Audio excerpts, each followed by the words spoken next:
Hi, did you know that May is the month to bring awareness to mental health? Well, that's a big issue. Mental health is a big issue. What is mental health? And what does the Bible have to say about mental health? Well, the Bible says that the battle is in our mind and the warfare is in our mind, and we're to cast down imaginations, we're to cast down arguments, and to cast down negative thinking. So I want to come to you just for a few minutes and just talk to you a little bit about what mental health means.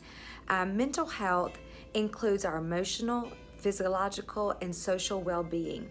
It affects how we think, how we feel, and how we act. It also helps determine how we handle stress and how we relate to others and the choices that we make. Mental health is so important at every stage of our life, from childhood to adolescence and throughout adulthood. And over the course of your life, if you experience mental health problems, your thinking, your mood, your behavior, it could be affected, and it affects everything around you. I want to talk to you a little bit about life experiences such as trauma or abuse or disappointments or just physical sickness that can lead to mental health issues. So what do we do as Christians and just as people of God when we come across difficulties and we come across issues of life? How do we deal with that, and what are we supposed to do with all this warfare that's going on in our mind? Well, the Bible says in Proverbs 4:23 that we need to guard our heart. And to guard our heart means that we need to guard our thought life. So the first thing we need to be careful of the people that we hang out with. We need to be careful of the kind of music that we listen to, and we need to be careful of the kind of movies that we watch, because there's certain movies that you can watch that will plant thoughts into your mind, and they could be negative, and they could be dark thoughts, and even just the people that you hang out with.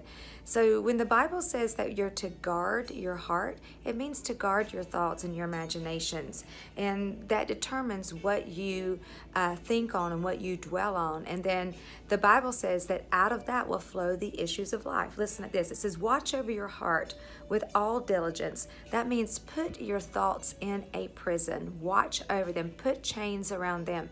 And if it's negative and if it's dark and they're bad thoughts, then you need to cast those down and you need to get rid of them altogether. Because the Bible says, out of your heart, out of your imagination, out of the things that you think on, out of your mind flows the issues of life. It will spring up like a well, just spring up the issues of life.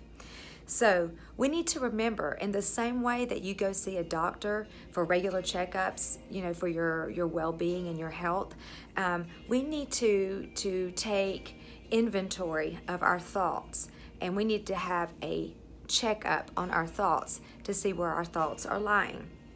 And I want to encourage you that if you are struggling with depression or anxiety or fear or any of those mental health issues, there is hope for you, and you can recover from that.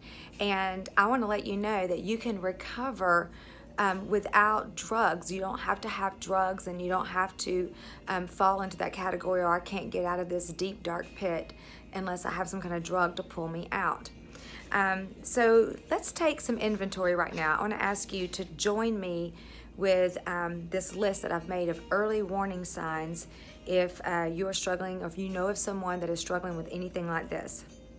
The first one is eating or sleeping too much or too little, pulling away from people and usual activities, having low or no energy, feeling numb or like nothing matters, having unexplained aches and pains, feeling helpless and hopeless, smoking, drinking, or using drugs more than usual, feeling unusually confused, forgetful, on edge, angry, upset, worried, or scared, yelling or fighting with families and friends, experiencing severe mood swings that can cause problems in your relationships, having persistent thoughts and memories you just can't get out of your head, hearing voices or believing things that are not true, thinking of harming yourself or hurting someone else, inability to perform daily tasks like taking care of your kids or getting to work or to school.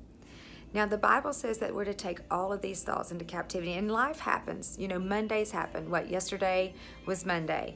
So things do happen in our life where sometimes, we feel, pulled, and we pulled stress, we feel very stressed in our life. So we have to learn how to deal with stress and how to cast down negative thoughts and imaginations. So the Bible says in 2 Corinthians 10:5 that we need to destroy speculation.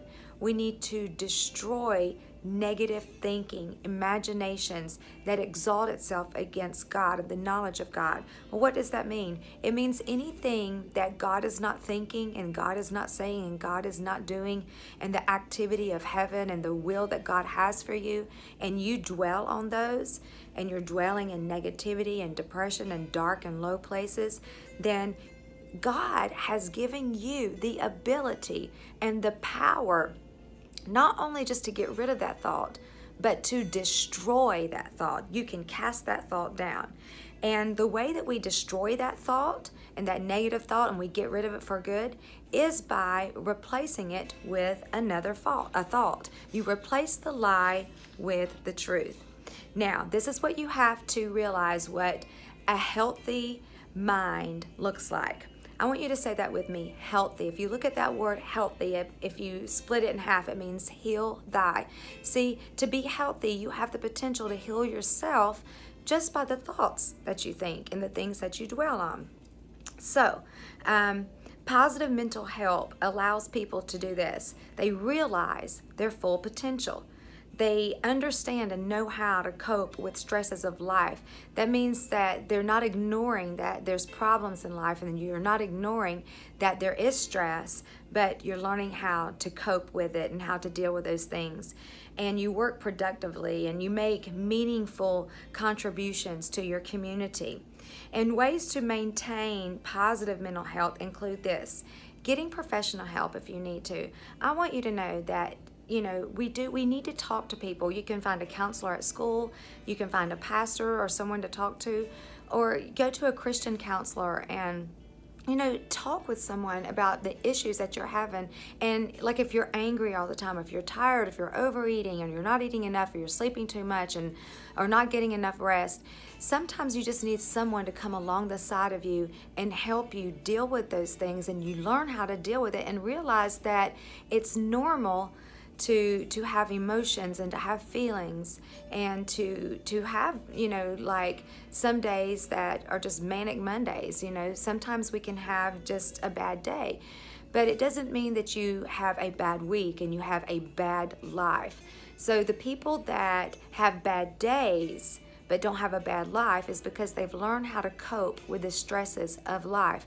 And when bad things happen to us and negative things are happening, we got to learn how to work with that and get through it, because together we can get through the issues of life, right? So if you need to talk with somebody, don't feel ashamed. Do it. If you feel like you just need to cry it out, then cry it out. I mean, I do. I cry it out. So the second thing we need to do is connect with others. Get involved in a church, get involved with the community. I just got involved with the Exchange Club in my community, and I love it. I love the people there. I love the mission. I love what they're doing, and we're reaching out and we're helping people. So I want to encourage you to do that.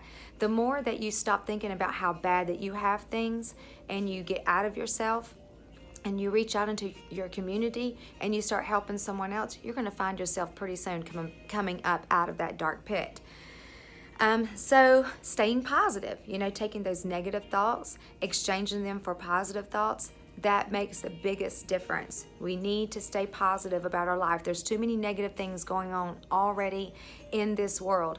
We need to stay positive about our life, about our relationships, about our friendships, and check our thoughts.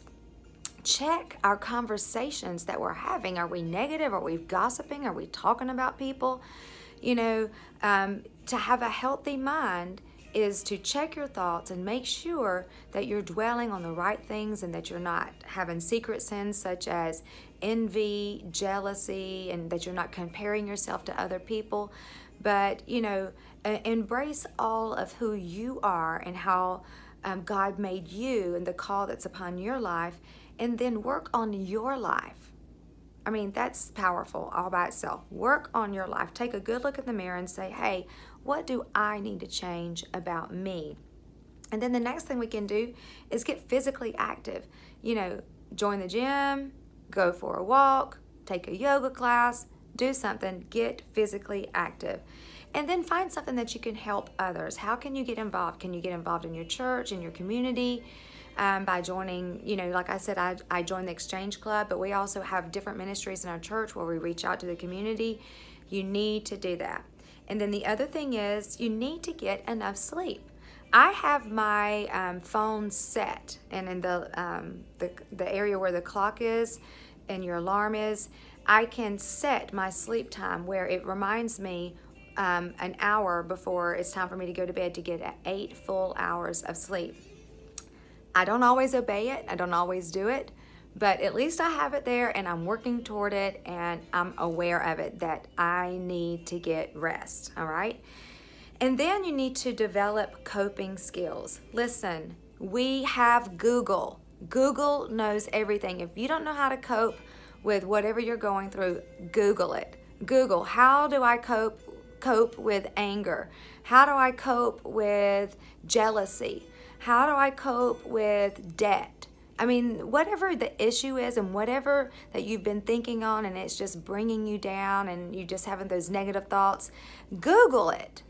Don't gossip it, Google it, and learn how you can cope and you can become better in this.